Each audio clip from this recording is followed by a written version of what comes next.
Yo, man, this is 1 year. This is what 1 year looked like after the pec repair. I become, you see, I still have the scar.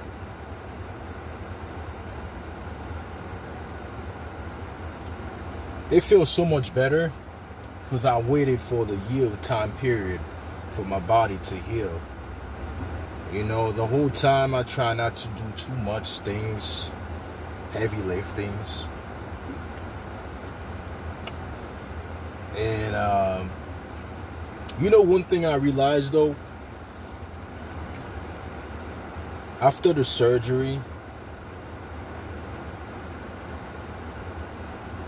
I had to go on medical leave, which is that's a big surgery.